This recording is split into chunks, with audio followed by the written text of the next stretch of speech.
Hey guys, it's Vampire Mike from Sega CD Universe.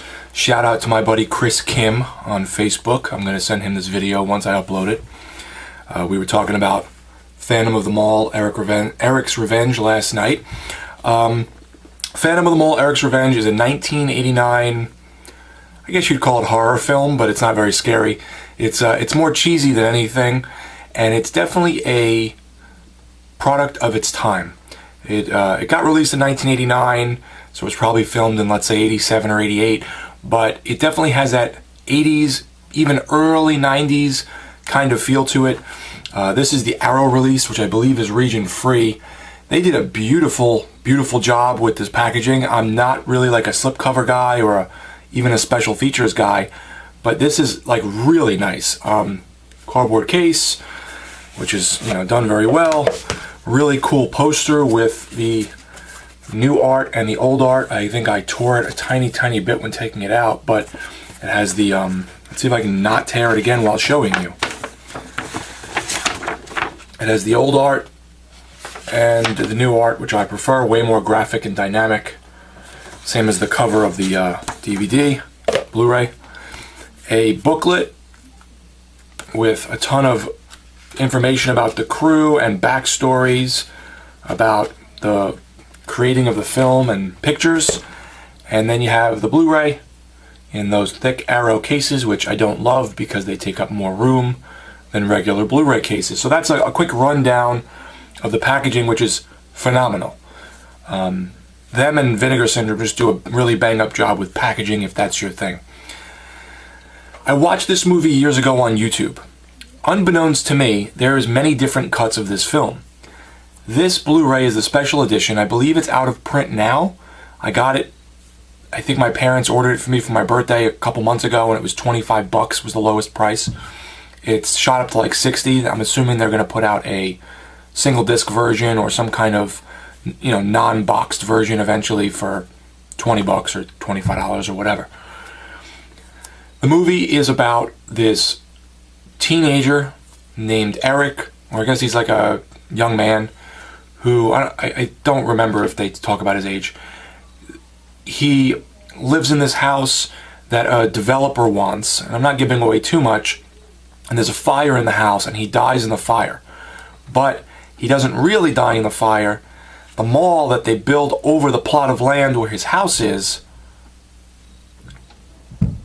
he now haunts and goes through tunnels and air vents and kills people and is harassing people at the opening of the mall. Meanwhile, his girlfriend, or I guess it's his ex-girlfriend now because she thinks he's dead, is at the mall with friends and, meeting guys and all types of stuff. And he's like protecting her because he still thinks he has a shot with her. That's sort of the gist of the film. He's not the good guy in the movie. And it's a semi, 80s, 90s type of take on Phantom of the Opera, which I don't like. I'm just not a musical guy, but the story, at least the backstory of this, burnt up guy wearing half a mask, going through the subterranean vents in the mall and killing people and taking out the people who run the mall and own the mall and whatever. And then the story unfolds as to how the fire got set in his house and who did it and what happened. And then he sort of realizes, I guess, towards the end of the film, how things are going. And it has Pauly Shore, who, doesn't have a huge part, but a decent enough part, and he's silly. It has Morgan Fairchild, who's in it, and they're, opening this big mall, and there's like a huge ribbon cutting and an event, and all these jobs they're talking about, and economic development, and blah, blah, blah, blah, blah.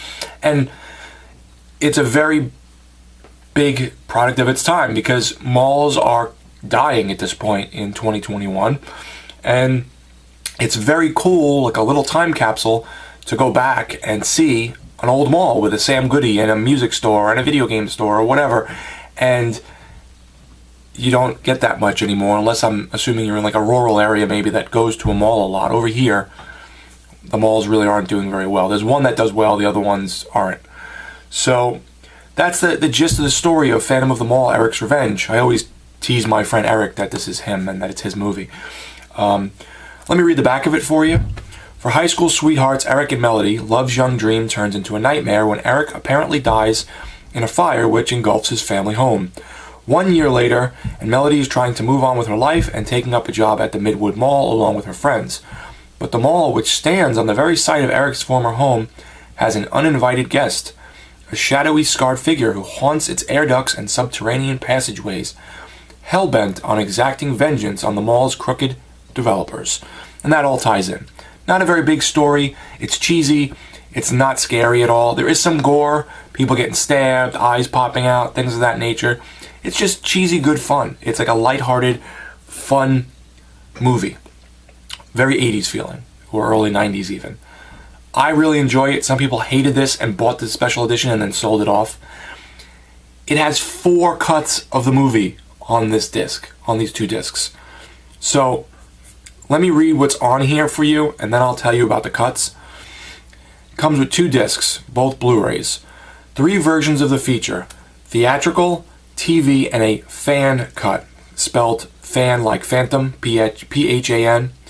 A high-definition theatrical cut, uncompressed audio, optional English subtitles, a 60-page booklet featuring new writing by Daniel R. Budnick and Amanda Reyes, 6 postcards with original artwork from the old film, from the original release, limited edition packaging with reversible sleeve and a poster, as well as a brand new 2K restoration of the theatrical cut, which is 90 minutes, brand new audio commentary from Richard Friedman, who did this movie and also Doom Asylum. Check out Doom Asylum if you like this. They're both really cheesy fun. Brand new audio with disc producer Ewan Cant and film historian Amanda Reyes, audio interviews, Shop Till You Drop making of, a special called The Vandals Go to the Mall, an interview with Joe Escalante of the punk band The Vandals, who played the film's theme song, alternate and deleted scenes, trailers, image gallery, original script, and special effect storyboards. It also includes on disc 2 a 2K restoration of the TV cut with standard definition inserts and a composite fan cut combining footage from both the theatrical and the TV cut. So there's theatrical, which is 90. There's the TV cut, which is 89 minutes. I guess they took out some of the gore, I believe. Then there's the fan cut, which is 96 minutes, which combines the cuts. And then if you go into disc 1 under special features, I forget which category it is, but there's only a few categories. If you push right on your Blu-ray remote, there's another cut of the film called the Subterranean Cut. And I heard it's very much the theatrical cut, but in SD, in standard def. However, it includes a little more, I guess, at the beginning when one of the security guards in the mall gets killed. That's it. I think the rest of the film is the same. But I don't know if I'm going to watch all 4 cuts. I watched the theatrical cut last night and enjoyed it. I had a lot of fun. When I'm a little more awake, I will probably go back and watch... I've seen the TV cut on YouTube, which is still on there, and the fan cut, I believe, or the Subterranean Cut is on YouTube too, which I hadn't even heard of before this. But I'll probably watch the fan cut one day because it combines everything. This is just a phenomenal job by Arrow Video. I mean, region free is great. If you're into packaging and all these little extras, amazing posters, lobby cards. I'll show you the lobby cards real quick.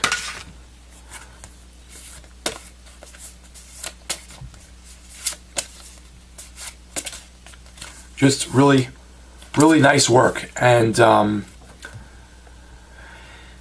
always liked this movie. It was at the top of my list for a Blu-ray release, along with Moonstalker, which just got announced for 2022 from Vinegar Syndrome, Penitentiary 3, and Neon City I want to see as well.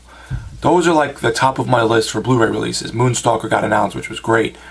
But if you like cheesy 80s, maybe even early 90s horror movies, I would definitely recommend Phantom of the Mall, Eric's Revenge. It's not groundbreaking. It's not like over-the-top crazy or weird.